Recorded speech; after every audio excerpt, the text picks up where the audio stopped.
Manila 3rd District Representative Joel Chua says there is jurisprudence stating that impeachable officials must be impeached first before a criminal case can be filed against them. In a press briefing on Monday, June 23, Chua was asked about the possibility that Vice President Sara Duterte may be tried by the Senate Impeachment Court. This, while the Office of the Ombudsman conducts a preliminary investigation regarding Duterte's alleged confidential fund misuse. The Ombudsman will eventually either file a case before the Sandigan Bayan or dismiss the complaints. In response, Chua cites a case stating that impeachable officers must be impeached first before they are charged. Meron ako kasing isang concern lang dyan. Dahil meron po isang kaso, yung Ombudsman versus Court of Appeal, kung saan sinabi po dito ng ating kagalang-galang na Korte Suprema na yung mga impeachable officers kagaya po ng Ombudsman, bago po sila makasuhan, dapat i-impeach muna sila.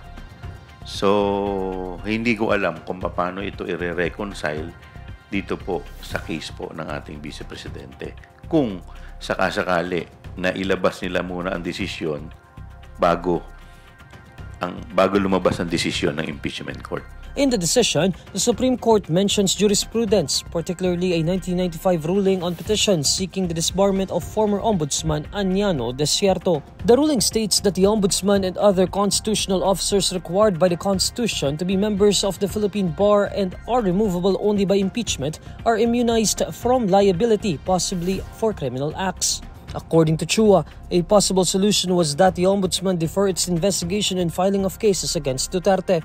But he adds that the probe into the other office of the Vice President and Department of Education officers involved would continue. Insofar as the other respondents, except for the Vice President, pwede naman pong umabante. But dun po sa Vice President, hindi pa muna siya unless and until lumabas yung resulta ng impeachment, that's the only time na po pwede siyang makasuhan. The House Committee on Good Government and Public Accountability on June 10 recommended the filing of criminal charges against Duterte and other officials over alleged confidential fund misuse within OVP and DepEd. The Office of the Ombudsman on June 20 asked Duterte to respond to the complaints based on the report from the committee led by Chua.